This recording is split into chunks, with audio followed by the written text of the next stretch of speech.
오늘 우리에게 주시는 하나님의 말씀 누가복음 2장 12절 한 절을 같이 함께 봉독하실 때에 성령의 음성을 들으시기를 원합니다.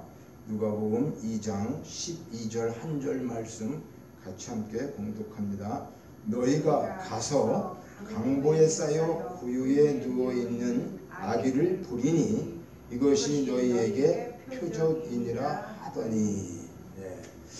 성탄절이 지났는데 오늘 왜 또 이렇게 성탄절 지났는데 성탄절 찬송을 부르고 성탄절 말씀을 전하는가 생각하실지 모르지만 성탄절이 너무 한 번 지나가는 25일날 하루 1시간 성탄절 말씀을 듣고 예수님의 깊은 이 탄생하신 깊은 것을 다 우리가 알기가 참 너무 힘들죠. 그래서 성탄절이 지나고 오늘은 2020년 12월 27일 마지막 주일입니다.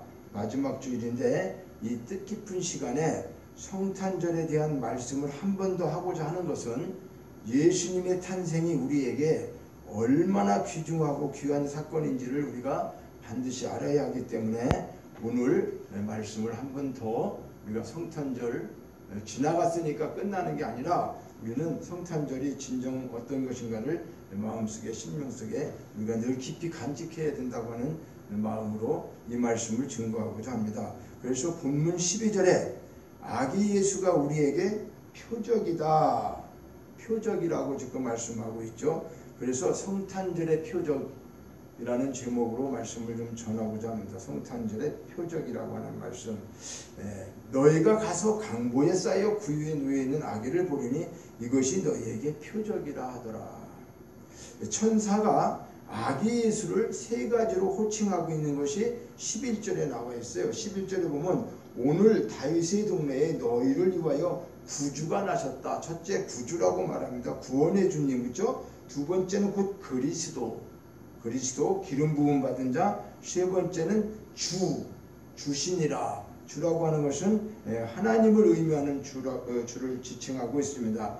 이 의미는 마태복음에서도 2장 10절에 보면 동방박사들이 예물 세 가지를 드리는 거 있죠. 황금과 유황과 모략, 그렇죠? 그럴 때도 왕과 선지자와 제사장, 이 세 가지 의미를 나타낸다고 말씀했습니다.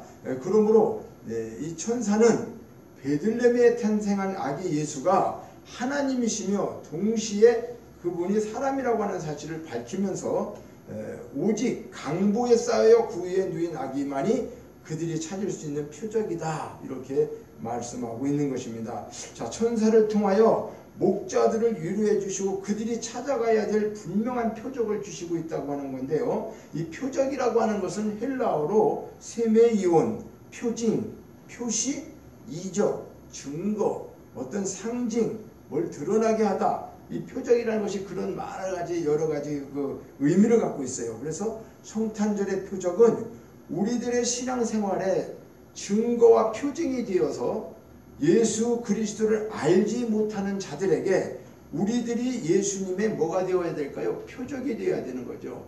우리를 보면 저 사람을 보니까 예수님이 저 안에 있구나, 예수 믿는 사람은 저렇게 다르구나 라고 하는 것이 나타나야, 그것이 표적이라는 거죠. 그것이 어떻게 보면은 증거가 되는 것이고 예수 믿는 사람의 상징이 되는 것이라고 하는 것을 말씀하고 있는 거예요. 그래서 우리에게 이런 표징이 된다, 표시가 나타난다, 그런 것을 말하고 있죠. 성탄절의 표적은 한마디로 말하면 예수님이 표적이었지만 그 구유 말고 위에 누워있던 어린아기 예수님이 표적이지만은 그것을 실질적으로 영적인 표적은 그 예수님을 만나는 우리가 그 예수님을 표적을 나타내는 그런 삶을 우리가 살아야 되는 것을 말씀하고 있다는 거죠. 그러니까 성탄절은 한 번 끝나고 지나가는 것이 아니라 예수 믿고 구원받은 모든 우리에게는 늘 어떤 것이 나타나죠?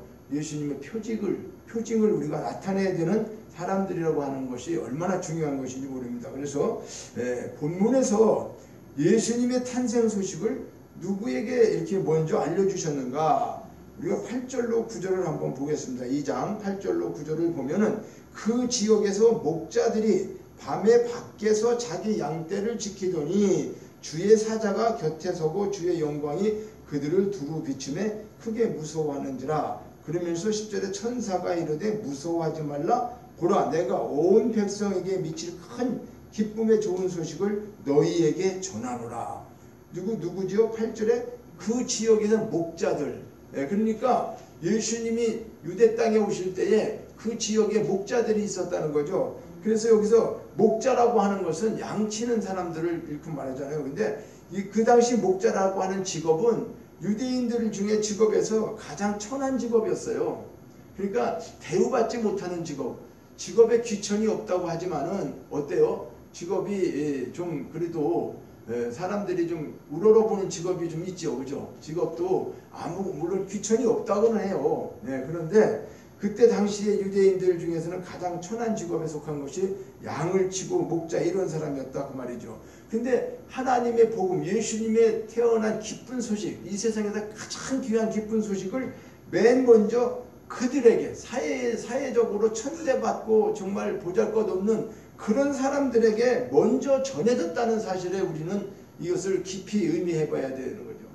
그 귀한 소식이 높고 뭐 이렇게 잘 살고 부자고 많이 배우고 그런 사람들에게 먼저 전해진 게 아니라 배움도 없고 정말 힘들고 어렵고 비천한 그런 처지에 놓여 있는 그런 사람들에게 이 기쁜 소식이 먼저 천사가 직접 전해졌다고 하는 거, 이것을 우리는 어떻게 생각해야 될까?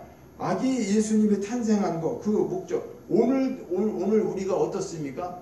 예수님을 영접하고 우리가 예수님을 믿고 있는 우리들이 실질적으로 다른 사람보다 우리가 월등하게 똑똑하고 많은 걸 가지고 배우고 뭐 이런 것이 있어서 실제로 예수를 믿게 됐나요? 그런 조건 때문에? 그런 게 아니죠. 어찌 보면 우리도 저부터 부족하고 연약하고 정말 보잘것없는, 가진 것도 배운 것도 너무나도 없는 이런 속에 있었지만은 하나님을 영접할 수 있는 그런 축복을 하나님이 주신 것은 오늘 그때에 그 목자들에게 소식을 주신 것과 다를 게 없다는 거죠.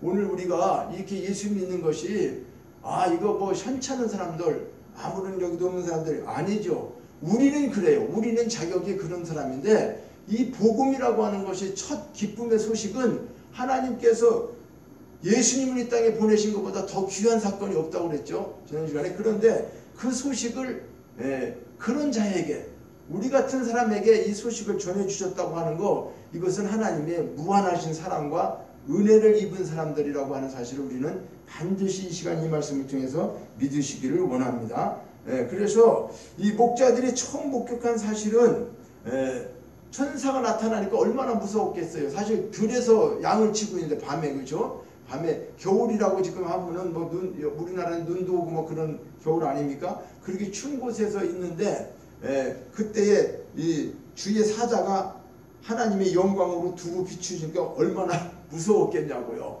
그런데 너희들 무서워하지 말라 그러면서 내가 온 백성에게 미칠 큰 기쁨의 좋은 소식을 먼저 너희에게 전한다는 거잖아요. 온 백성이 나중에 다 알게 된다는 겁니다. 그런데 먼저는 너희에게 전하겠다는 거죠. 그러면서 목적이 다윗의 동네에 너희를 위하여 구주가 나셨다, 그리스도가 나셨다, 하나님이 오셨다라고 하는 것을 그들에게 전했어요. 그러면 왜 그들에게 하나님의 말씀이 먼저 임했을까? 한번 이게 우리가 묵상을 하고 생각을 해보면, 양을 치는 사람들은 자기 양이 아니었다고 얘기를 합니다. 여기에서 양 치는 것은 제사장들의 양을 쳐서 제물로 드리게 하는 그런 것을 했다고. 물론 자기 양을 친 것도 있겠죠. 그래서 그렇게 양을 친다고 하는 쉽게 얘기해서 유대인들에게 천한 직업에 속했던 그 치는 사람들이 그렇게 밤을 새워서도 그 양들을 보살피고 있었다고 하는 것은 자기의 소임에, 자기의 맡겨준 책임에 최선을 다하는 모습이었죠. 그들은 정말 온유하고 그 맡겨주신 그 사명을 어떻게 해요? 헌신적으로 최선을 다하는 그런 모습을 우리가 알 수가 있습니다. 그래서 이렇게 하나님께서는 이 땅에서 우리가 비록 부족하고 가정겹고 연약할지라도 최선을 다해서 자기에게 주어진 삶을 정말로 이렇게 잘 살고 있는 사람들에게 하나님의 은혜가 임하신다고 하는 사실을 우리는 먼저 알 수가 있습니다. 그래서 오늘날도 복음은 여전히 어떻게 해요? 비천하고 사회적으로 천대받는 그런 무리와 심령이 가난한 자에게 그 복음이 전해지게 된다고 하는 것을 우리가 깨달을 수가 있습니다. 그래서 마태복음 5장 3절에는 심령이 가난한 자는 복이 있나니 천국이 그들의 것입니다. 이렇게 말하고 있습니다. 세상 것이 부유하고 세상 게 가진 게 많고 그것이 축복된 세상의 축복으로 우리가 하나님을 영접할 수 있는 것이 아니라 천국의 복음은 우리 심령이 가난한 자에게 복이 있다라고 말하면서 천국이 그들의 것이라고 주님이 오셔서 말씀하셨습니다. 저와 여러분들이 이 세상에서 비록 정말 어떻게 보면 많은 소외를 당하고 있을 수도 있습니다. 배운 것도 가진 것도 또 힘도 없고 권세도 없고 이런 어떤 경우에서는 우리가 너무 약한 가운데 있지만은 예수 그리스도의 탄생의 복음을 먼저 받고 이 예수님을 통해서 우리는 지옥 갔던 자들, 그렇죠? 지옥 갈 수밖에 없는 자가 천국으로 옮겨졌다고 하는 구원의 축복을 주신 그 하나님의 사랑을 우리가 생각할 때에 예수 그리스도의 탄생의 표징은 영원한 생명의 언약의 징표라고 하는 것을 우리는 잊어서는 안 되는 것입니다. 그래서 이 천사들은 아기 예수께서 탄생하심을 어떻게 하였는가? 천사들은 아기 예수님이 탄생한 것에 대해서 어떻게 찬송하였는가? 13절과 14절을 보니까요. 후련히 수많은 천군이 그 천사들과 함께 하나님을 찬송하여 이르되, 그러니까 수많은 천군 천사, 그렇죠? 천군과 천사들이 하나님을 찬양하여 이르되 지극히 높은 곳에서는 하나님께 영광이요 땅에서는 하나님의 기뻐하신 사람들 중에 평화로다. 이렇게 찬송했다고 하는 거예요. 그러니까 천사들은 지극히 높은 곳에서는 하나님께 영광이고 땅에서는 이 기뻐하심을 입은 사람들 중에 평화다. 이렇게 찬송하였다는 거죠. 그래서 전반부에 이 땅을 구원하시려고 하는 하나님의 원대한 계획과 이 땅에 오신 구세주를 찬양하는 노래로 그리스도의 구원의 사역을 통하여 하나님께 돌아갈 영광에 대한 예언을 말씀하고 있어요. 그러니까 이 천사들이 지금 불렀다고 하는 찬송, 지극히 높은 곳, 이것은 땅을 구원하시려 하는 하나님의 원대한 계획이, 그리고 이 땅에서 하나님의 기뻐하신 사람들 중에 평화다 하는 것은 이 땅에서는 뭘 얘기하는 걸까요? 구원의 역사를 통하여 하나님께 돌아가는 사람들을 말씀하고 있습니다. 그러니까 후반부 그리스도는 평화를 주시는 분으로 찬양했다고 하는 거죠. 이것은 그리스도께서 죄를 사하시는 권세를 지닌 분이시다. 그러니까 그를 믿는 자들에게 죄를 사하여 줌으로써 죄에 대한 평화를 허락하신다고 하는 것을 이 찬양 속에 예언하고 있다라고 하는 것을 말씀하고 있어요. 그러니까 이렇게 진실되고 영속적인 평화는 택한 백성들, 곧 그리스도를 구주로 영접하는 자들에게만 주어진다고 하는 사실이죠. 그러니까 천사들이 이 찬양을 하면서 그 찬양 속에는 이 땅에서 기뻐하심을 입은 사람들 중에 평화가 임한다고 하는 것은 예수님이 우리에게 평화를 주러 오셨다는 거죠. 그렇죠? 우리는 죄인으로 죄 때문에 우리는 다 죽었던 자들입니다. 그런데 우리를 살려주시기 위해서 그분이 오셔서 우리에게 평화를 주시겠다고 하는 것을 이 천사들이 이렇게 찬양으로 고백하고 있다고 하는 거예요. 이와 같이 천사들은 인간의 어떤 공덕을 찬양하는 것이 아니라 하나님의 은혜를 찬양하는데, 하나님의 은혜를 천사들이 이렇게 찬양하는 것을 우리가 볼 수 있습니다. 따라서 우리도 그리스도를 보내주심으로 우리에게 구원과 죄에서 벗어나고 온전한 평화를 허락하신 그 하나님의 크신 은혜를 우리는 찬양하는 것이 마땅한 것이다 라고 하는 거죠.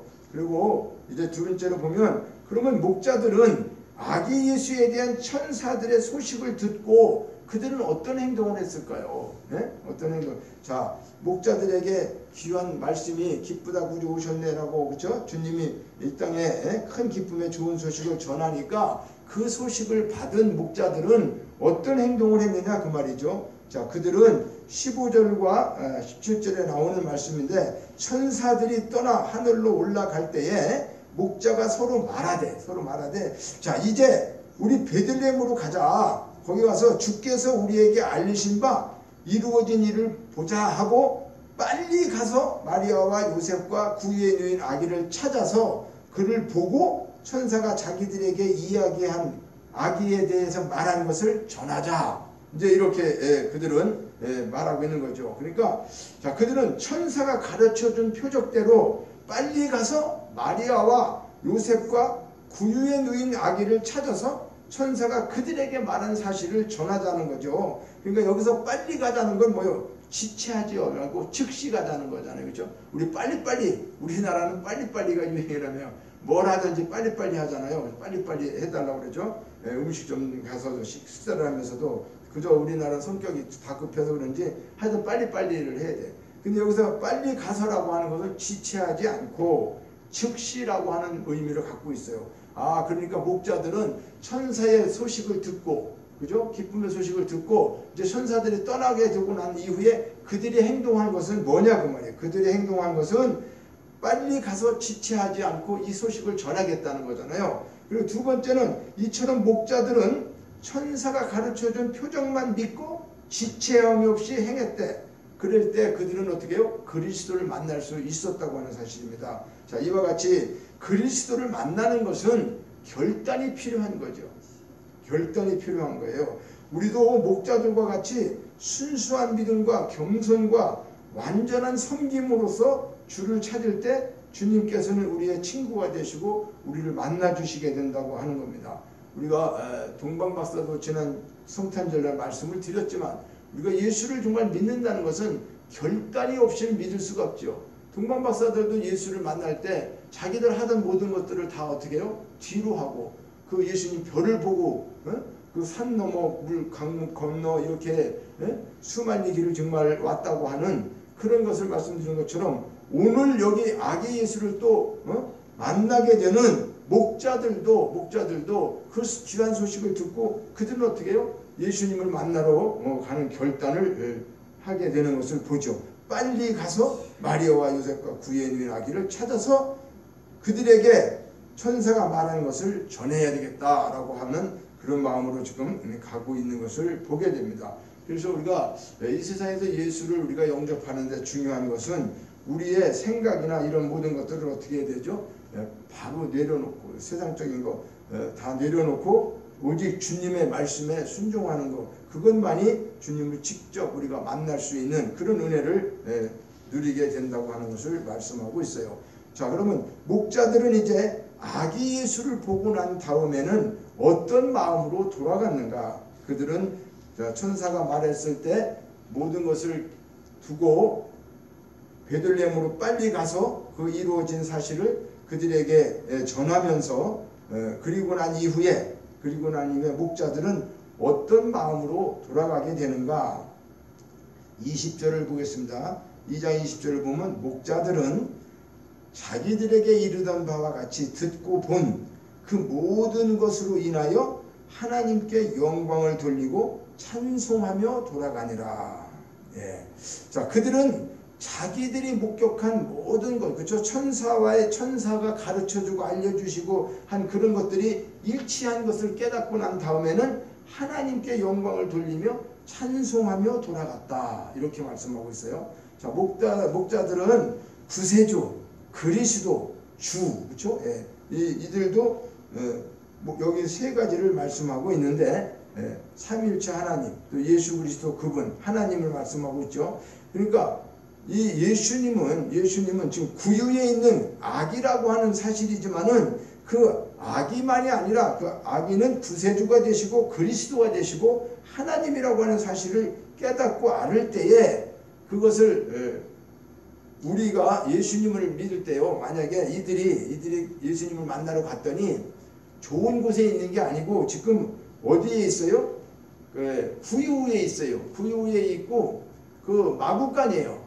그러니까 누구든지 한번 상식적으로 생각할 때 하나님의 아들이고 가장 높은 사람이 태어나는데 정말 저런 그 짐승 밥그릇에 있고 그런 그 말구육간 같은 데서 있는데 그런 데서 있는 사람을 보고도 하나님의 보내주신 이 메시아다 예수 그리스도 그분을 이렇게 정말 믿을 수가 있을까요?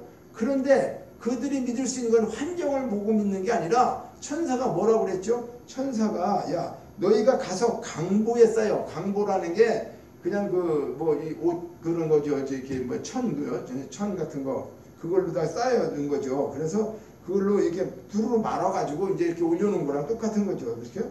그러니까 강보에 쌓여 구유에 누워있는 아기를 보리니 이것이 너희에게 표적이다. 그러니까 다른 걸 본 게 아니라 그들은 세상적으로 보면 저분이 정말 메시아로 오신 거 맞을까? 환경으로 보면 믿어지지 않죠. 여러 가지 조건으로 보면. 그런데도 목자들이 그를 믿을 수 있었던 것은 그 천사들이 말씀해준 그 자체의 그 말씀 그대로를, 표적 그대로를 믿었다고 하는 거죠. 그래서 그들은 장소에 대해서 실망하거나 장소 때문에 어떤 믿음이 약해지거나 그런 것이 아니었다고 하는 거예요. 그냥 모든 사건이 그들이 들은 대로, 목격한 대로 모든 것이 다 어떻게 해요? 확실하게 알게 되니까 그들은 하나님을 어떻게 해요? 그의 모든 것으로 인하여 듣고 본 모든 것. 여기 20절에 보니까 그들은 듣고 본 모든 것이라고 그랬어요. 그러니까 자기들이 들었고 또 눈으로 보고 그 모든 것으로 인하여 하나님께 영광을 돌리고 찬송하며 돌아가니라. 이렇게 말씀하고 있어요. 그러니까 이와 같이 모든 사건이 그들이 들은 그대로인 것을 목격했을 때 그들의 믿음은 더욱 더 굳건해졌고 하나님을 찬양하며 영광을 돌렸다. 자, 이처럼 주님을 만나는 자들은 한결같은 특징이 있어요. 자, 우리가 예수를 영접하는 장소가 어디든지 간에 그 기쁨의 찬양을 불렀다는 점은 오늘도 우리에게 같은 맥락이죠. 뭐냐면 우리가 예수님을 처음 믿었을 때, 처음 믿고 구원받은 기쁨, 그죠? 구원받은 기쁨이 올 때는 어떻게 될까요? 회개하고 눈물 콧물을 흘리지만은 그거 위에 뭐가 많이 나오죠? 찬양이 나오게 되잖아요. 그죠? 하나님 앞에 회개하고 찬양하게 됩니다. 그러니까 그것이 기도원 자체가 됐던, 기도원에서 은혜를 받았던, 자기 골방에서 받았던, 예배드리다가 새벽 기도에서 은혜를 받았던 그 환경하고는 상관이 없어요. 어떤 환경하고는. 그러니까 이 목자들이 그 예수님을 만나러 갔을 때는 구유에 있었고 마구간에 있었지만 그런 환경하고는 전혀 상관이 없이 천사가 말해준 그 천사로부터 들었던 그것을 눈으로 확인하고 보고 그러고 난 다음에는 어떻게 해요? 그걸 인해서 믿음이 약해지지 않고 하나님께 영광을 돌리고 찬송하며 돌아갔다라고 하는 것처럼 이것은 오늘도 우리가 주님을 만나는 사람들은 한결같은 특징이 같다는 거죠. 뭘까요? 장소나 이런 것들이 어디가 있든지 간에 상관없이 기쁨의 찬양을 부르게 된다는 거죠.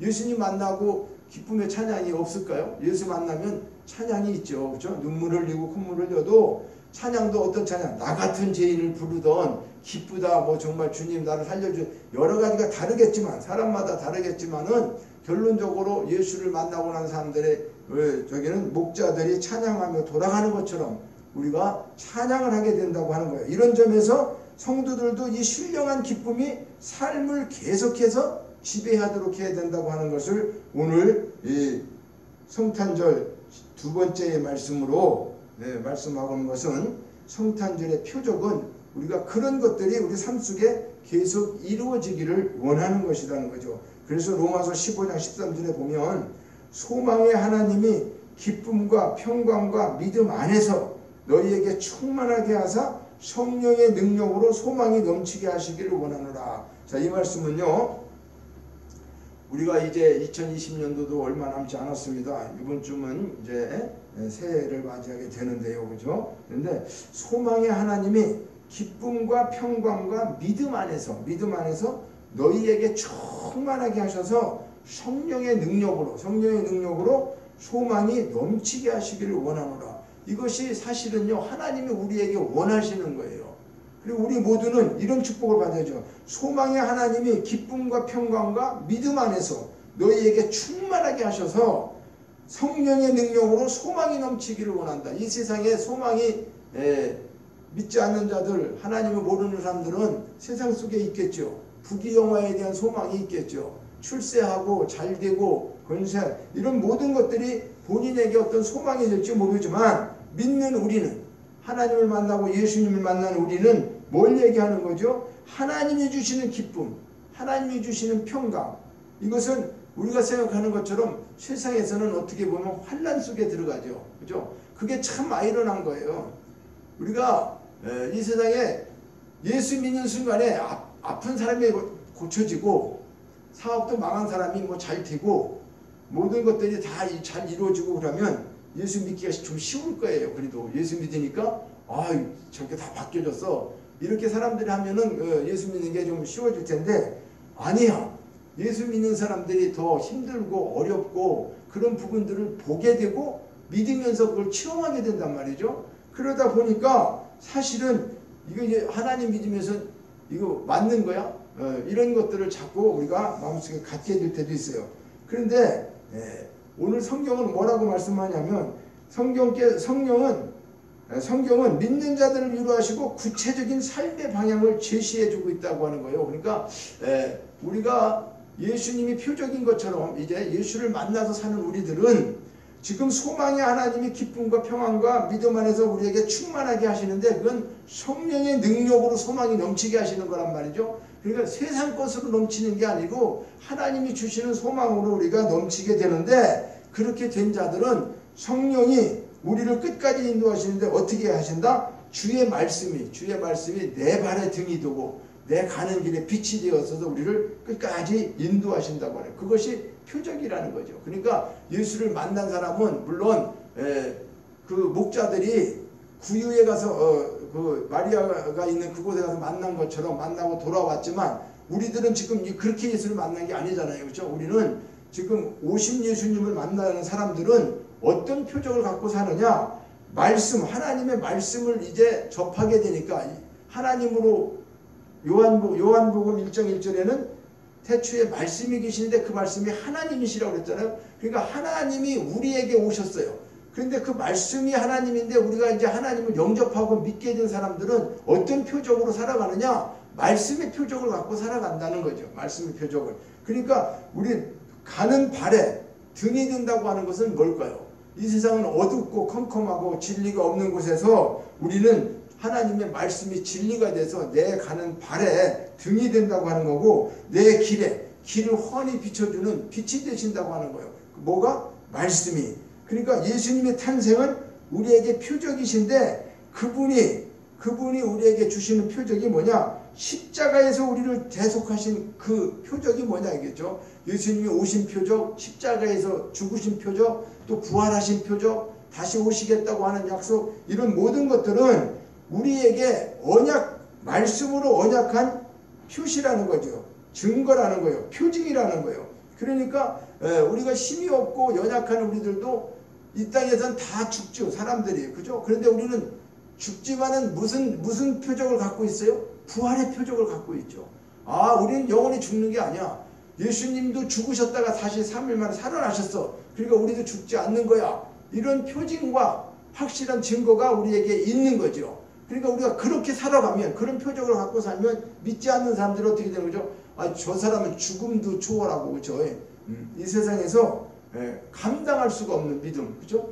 죽인다 하더라도 자기 목숨하고 그 어떤 것도 상관없이 이렇게 초월적인 신앙을 살아가는 사람들을 하나님께서는 누구를 통해서? 예수 그리스도를 통해서 그분을 영접한 자들에게는 그런 표징과 표적이 있다라고 하는 거죠. 그러니까 우리가 그렇게 끝까지 이런 표적으로 우리가 표징으로 우리가 이 땅에서 힘없고 비천하고 좌절하고 그런 상황에 처해 있는 많은 사람들에게 그 기쁨의 소식을 전하고 그 증거하는 우리의 삶이 되기를 원하는 것이 오늘 성탄절 누가복음 2장 사실은 8절로부터 20절까지 우리의 말씀 전체를 읽지를 않았지만은 제가 이렇게 중요한 부분만을 먼저 말씀을 드리는데, 우리에게 주신 아기가 표적이라고 하는 이 표적이라고 하는 것을 우리가 깨달으면서 목자들에게 그 말씀이 먼저 증거되고 그 말씀을 통해서 그들이 어떻게 변해졌다?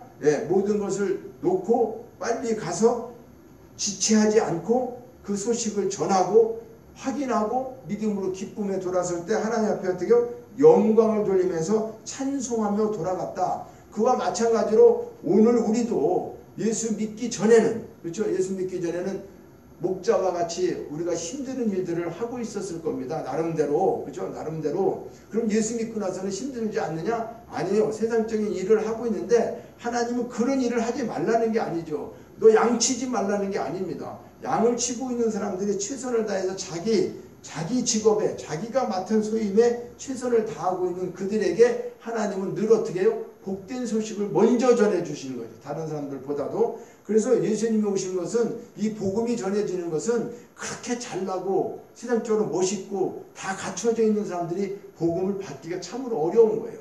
그런데 정말 가난하고 보잘것없고 그런 자들에게 먼저 복음이 임할 것이라고 이미 하나님 말씀에 예언해 놓으셨죠. 이사야서를 통해서도 예수님이 이 땅에 메시아가 이 땅에 오셔서 그런 자들, 그래서 예수님이 오셔서 하신 사역이 뭡니까? 결과적으로 하나님 나라의 복음을 전하면서 아프고 병들고 소외당하고 그런 자들을 다 치료하고 쾌유하고 그렇게 하셨어요. 그리고 제자들을 양육하시고 세 가지 외에는 없어요. 복음을 전하고 하나님 말씀 전하고 제자를 삼아서 제자를 양육하고 그리고 난 다음에 힘들고 어려운 사람들마다 찾아가서 그들을 직접 어떻게 했어요? 힐링시켜줬죠. 치유시켜줬어요. 그죠? 예수님이. 그렇게 그 일을 평생을 하셨습니다. 그렇게 하고 하셨지, 실질적으로 그분은 어떤 정치적으로 잘 나가는 사람, 부자, 그런 사람들하고 무엇을 하는 것이 아니라고 하는 사실을 우리가 말씀을 통해서 너무나 잘 알 수 있습니다. 그것처럼 주님이 오셔서 그 하셨던 일을 우리가 이제 그걸 다시 해야 된다고 하는 것을, 그래서 그 표징이 우리가 표징이 되기를 원하는 거죠. 이 말씀의 의미는 그 하나님이 주신 아기 예수가 표징인데, 성탄절은 아기 예수가 구유에 누워 있는 그 아기가 표징인데, 그 표징은 그를 받아들이고 그를 믿은 사람은 그런 표징이 우리에게 임하는 것이고, 그 증거를 가진 사람들이 되기 때문에 우리가 이제 아기 예수처럼 그런 표징을, 복된 소식, 기쁜 소식을 그런 사람들에게, 힘들고 어렵고 목자와 같은 그런 사람들에게 우리가 반드시 그 표정이 되어서 전해줘야 된다고 하는 것을 말씀하고 있어요. 그래서 그렇게 되게 하기 위해서 하나님께서 우리를 세상의 방법으로 인도하시는 것이 아니라 성령의 능력으로 우리가 힘들고 어렵지만 소망이 넘치게 하시고 기쁨이 넘치게 하시고 믿음 안에서 모든 것들을 충만하게 하신다고 하는 거죠. 그러기 위해서는 어떻게 해요? 말씀으로 계속 우리를 인도하신다고 하는 사실. 그러니까 지금까지 우리가 2020년도까지 여기까지 예배넷으로 인도하신 하나님 생각해 볼 때에 얼마나 감사한 일들이 많습니까? 물론 힘든 점도 많이 있죠. 지금 국가적으로도 코로나19라든가 이런 일들로 인해서 계속적으로 자꾸 더 좀 어떻게 될까요? 더 어려워져 가는 그런, 자꾸 더 많은 사람들이 지금 확진자로 판명이 되고 힘들어져 가고 있는데, 단계를 올린다 하고 그러는데, 단계가 몇 단계를 만들어서 올리는 게 중요한 게 아니라 이것을 근본적으로 어떻게 좀 해야 되는지, 사람들 자체도 정말 우리가 아직도 깨닫지 못하고 있음으로 인해서 이런 것들로 인해 가지고 지금 어려움을 좀 가중되고 있는데, 새해에는 정말 새롭게 좀 우리 모든 국민들이나 우리 교회나 믿음의 우리 사람들이 이 표징, 예수님이 주셨던 그 표징을 정말 우리가 보여줄 수 있고 그 표징대로 살아갈 수 있는, 그렇게 해서 세상의 어둠 속에 빛을 드러내고 어려움과 좌절 속에 있는 사람들에게 도움과 희망이 되는 우리의 삶들이 되었으면 참 너무나도 좋겠습니다. 그런데 새해가 바뀐다고 해갖고 모든 것들이 확 바뀌어집니까? 지금까지 봤지만은 맨날 새해를 우리가 기대하고 있어요. 그죠? 기대하고 있는데, 오늘 하루가 지나면 내일 2021년도다. 그러면 그 하루 사이에 2021년도가 됐는데 하루 사이에 어떤 것이 일어나겠어요? 우리는 그런데도 엄청난 꿈을 꾸잖아요. 그렇죠? 새해가 되면 큰 대박이 될 것 같고, 사람들이 새해만 되면 복 받으라고 말 많이 하고 그러잖아요. 근데 실질적으로 복 받으라고 하는 게 무슨 복을 받으라고 할까요? 세상에서 잘 되는 복만 얘기하겠죠. 그런데 이제 우리는 같은 복이라도 주 안에서 복을 받으라 그러죠. 그렇죠? 우리는 세상 사람들은 복 많이 받으세요 하지만 우리는 주 안에서 복을 받으십시오. 주님이 주시는 복을 받으라. 그래서 주 안에서 복 받으십시오라고 하는 것을 전 강조해서 인사를 해요. 새해에 우리 이제 성도님들하고 인사를 할 때도 주 안에서 복 많이 받으십시오 그래. 그 주님을 떠난 복은 사실 복이 아니거든요. 그러니까 우리가 이런 것들을 우리가 깨달을 때에 성탄절이 지났고 왜 두 번째 누가복음 성탄절 때는 마가복음을 말씀하고 누가복음에서 이 말씀을 하냐면 성탄절을 물론 우리가 지나고 1년에 한 번씩 맞이하는 절기로만 생각해 갖고는 안 되는 거죠. 사실은요. 한 번 절기로 그냥 성탄절에 예수님 오셨다 하고 지나갈 것이 아니라 오늘 이 말씀을 통해서 우리에게 표적을 주셨다고 하는 그 말씀이 너무나도 그냥 지나갈 수가 없어서 제가 한 주간 묵상을 하면서 하나님은 참 우리를 이렇게 인도하시고 그럴 때 그냥 증거도 없이 아무것도 보여주지 않고 그냥 막 믿으라 그러시는 분이 아니고 너무나 철저하게 세밀하게 확실하게 모든 것이 아주 뭐 법칙에 또 아니면 법적으로나 모든 것이 조금도 손상이 없을 정도로 육가원칙에 의해서 아주 정확하게 이렇게 모든 것을 기록도 하시고 그렇게 이루어 가시고 있다고 하는 거 이것을 보게 됩니다. 그래서 오늘 천사들이 직접 하나님의 그 귀한 기쁜 소식을 가장 큰 기뻐하는 소식을 이 땅에 전할 때에 목자들에게 먼저 주셨고 그 전함을 받은 목자들은 즉시로 그것을 또 증거하게 되었고 그리고 마지막에 그들을 천사하는 것처럼 마지막 이제 남은 마지막 예수를 맞이해야 되는 우리 그렇죠? 지금 이렇게 살아가면서 이제 우리는 이미 이제 예수님을 만났잖아요. 만나고 예수님이 우리 속에 있어요. 우리 표정도 다 있어요. 하나님 주셨어요. 그런데 이제 실제적인 예수님 또 오신다고 하는 재림 예수님을 맞이하는 우리의 믿음의 삶이 지금 이렇게 이제 이 시대에 우리가 말세의 지말에 살아가고 있다고 하고 있습니다. 그런데 정말로 우리가 어떤 자세로 살아가야지 마지막 예수님 오시는 것을 우리가 알 수 있을까요? 아니 그 얼마나 다른 사람 다 모르는데 예수님이 오신다 라고 하는 소식을 제일 먼저 듣는다 그러면 어떻겠어요? 얼마나 기쁘겠어요. 그렇죠? 마지막 심판주로 오시는 분이 이제 예수님이 오신다고 하는 소식을 우리는 지금 몇 년 며칠 올 수 있는 것을 알 수 있는 사람이 한 사람도 없어요. 그렇죠? 그런데 그 때와 시를 너에게는 알려주겠다고 먼저 알려주는 그런 기쁜 소식을 우리가 받을 수 있는 그런 사람이 된다면 얼마나 좋을까요? 마지막 때에 그렇죠? 마지막 때 주님이 오실 지금 예수님이 어린아이로 오실 때에 오시고 난 다음에 지금 목자들에게 먼저 알려주셨어요. 그러면 하나님은 반드시 예수님이 오시는 걸 알려주시거든요. 성경에도 보면요. 시와 때와 날짜를 모른다고 해서 모르는 게 아니라 누구처럼 도적같이 오지만은 잠자는 자들에겐 도적같이 오는 거지만 근신해서 깨어있는 자들은 도적같이 오는 것도 아니고요. 10처녀가 있는데 5처녀는 기름이 떨어진 자들은 기름을 준비하러 갔기 때문에 그들에게는 신랑이 그렇죠? 도적같이 온 게 되지만 실제로 슬기로운 5처녀에게는 도적같이 왔지만은 어때요? 같이 있었지만은 그들은 들림을 받고 가는 것처럼 하나님께서는 그렇게 반드시 준비된 우리 그러니까 예수 그리스도의 증거가 있고 표징이 있고 그런 사람들 그리고 그것을 붙잡고 이 땅에서 누구처럼 목자처럼 많은 사람들에게 비난을 받고 또 때로는 말이죠 예수 믿는 것 때문에 많은 그 어려움을 당하는 경우가 있잖아요. 그러면서도 불구하고 끝까지 자기 맡은 소임에 충성하고 헌신하는 자들에게 그 좋은 소식을 누구를 통해서 천사를 통해서 반드시 주신다고 하는 것을 여기서 우리는 깨달을 수가 있어요. 그래서 그 당시에 예수님을 보낸다고 메시아가 온다고 성경 구약에 누구도 제사장들도 서기관들도 많은 사람들이 알고 있었습니다. 알고 있었음에도 불구하고 그들은 다 하나님 보내주신 예수님을 먼저 만난 자들이 되지 못했어요. 그리고 결과적으로는 어때요? 마지막 끝까지 믿지 않고 예수를 죽이려고 하는 그런 일들이라고 결과적으로는 마지막 예수를 죽이게 되는 그런 상태가 되었죠.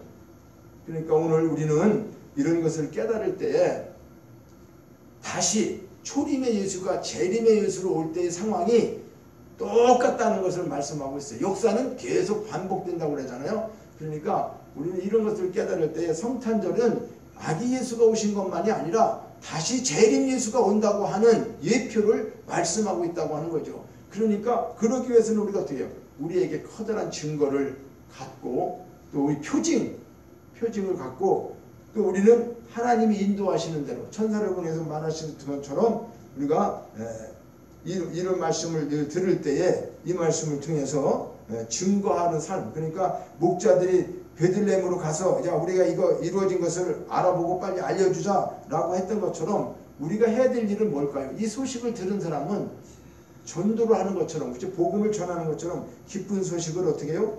전해야 된다고 하는 것을 말씀하고 있어요. 그러니까 이런 성탄절의 그 중요한 부분들을 오늘 한번 이렇게 더 묵상을 하면서 마지막 남은 시간들 며칠 안 남았지만은 남은 시간들을 잘 묵상해 보면서 2021년도 새해를 하나님 안에서 우리가 어떤 삶을 또 살아가야 되고 하나님이 주시는 메시지 말씀을 잘 묵상하면서 새해에는 정말 그 어떤 것보다 말씀으로 우리가 승리하는 그래서 하나님 앞에 정말로 받은 표징 그대로를 드러낼 수 있고 그렇게 할 수 있는 그래서 이 땅에 많은 사람들 힘들고 어려운 사람들에게 기쁨의 큰 소식을 증거하며 우리도 축복의 통로자로 쓰임받는 저와 여러분이 되시기를 주님의 이름으로 축원을 드립니다. 하나님 아버지 예수 그리스도의 탄생은 우리에게 표적이 되게 하시고 이 사실을 믿고 하나님께 영광과 찬송을 드리는 자들에게 영원한 생명의 축복을 주시는 언약의 징표가 된 것을 믿습니다. 성경 말씀을 통해서 새 생명의 증거자와 우리가 그런 삶으로 하나님께 온전한 영광을 돌리게 하여 주옵소서. 모든 것 감사드리고 예수님의 이름으로 기도하옵나이다. 아멘.